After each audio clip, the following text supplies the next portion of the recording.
সকলোকে মোৰ চেনেললৈ MK টিচ চেনেললৈ স্বাগতম জনাইছোঁ। আজি তোমালোকৰ মাজত আলোচনা কৰিম টেন্স। আজি তোমালোকক একেবাৰে সহজ পদ্ধতিত তোমালোকক শিকাই দিম যে টেন্স কাক বোলে, টেন্স কেই প্ৰকাৰ আৰু টেন্সৰ পেটাৰ্ণ কি। আজি তোমালোকক একেবাৰে সহজ পদ্ধতিতে তোমালোকক আজি শিকাই দিম। তোমালোকে ভিডিঅ'টো প্ৰথমৰ পৰা শেষলৈ চাই যোৱা। যদি এতিয়ালৈকে মোৰ চেনেলটো ছাবস্ক্ৰাইব কৰা নাই, এনেকুৱা হেল্পফুল ভিডিঅ' পাব হ'লে মোৰ চেনেলটো ছাবস্ক্ৰাইব কৰি দিয়া। ধন্যবাদ। ব'লা ভিডিঅ'টো আৰম্ভ কৰোঁ। প্ৰথম আছে টেন্স। টেন্স মানে কি? টেন্সৰ শব্দ অৰ্থ হৈছে কাল। টেন্স কাল আছামিছত সহজে বুজোৱা হয়। ইংৰাজী টেন্স কাল মানে হৈছে কামটো কেতিয়া হৈছে টাইমক বুজোৱা হয়। টেন্স সাধাৰণতে কেই প্ৰকাৰ? টেন্স সাধাৰণতে মুঠ তিনিটা টেন্স আছে, যেনে প্ৰেজেণ্ট টেন্স। প্ৰেজেণ্ট টেন্স শব্দৰ অৰ্থ হ'ল বৰ্তমান কাল।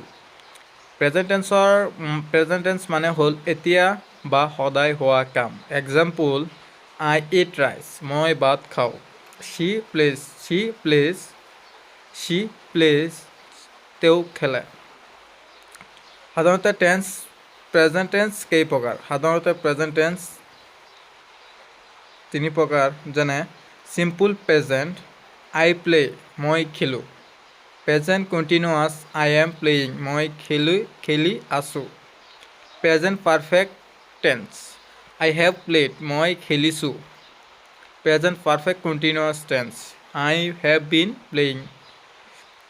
2 নম্বৰ আছে ফাৰ্ষ্ট টেন্স। ফাৰ্ষ্ট টেন্স শব্দৰ অৰ্থ হ'ল অতীত কাল। ফাৰ্ষ্ট টেন্সৰ অৰ্থ হ'ল আগতে হোৱা কাম। এক্সাম্পল যেনে আই এট ৰাইচ, মই ভাত খালোঁ। হি ৱেণ্ট, তেওঁ গ'ল। পাষ্ট টেন্সৰ প্ৰকাৰ হ'ল চিম্পল পাষ্ট, আই প্লেড, মই খেলিলোঁ। First continuous tense, I was playing. 3 নম্বৰত আছে first perfect tense, I had played. 4 নম্বৰত আছে past perfect continuous tense, I had been playing. 3 number আছে যে ফিউচাৰ টেন্স। টেন্স সাধাৰণতে কেই প্ৰকাৰ?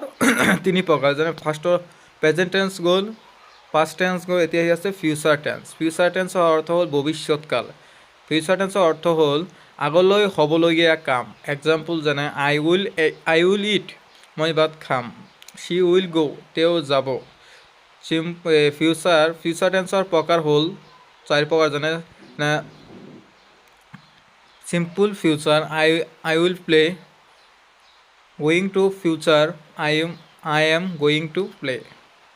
তোমালোকে যদি ভিডিঅ'টো ভাল লাগে লাইক, শ্বেয়াৰ, কমেণ্ট আৰু ছাবস্ক্ৰাইব কৰি দিবা। ধন্যবাদ।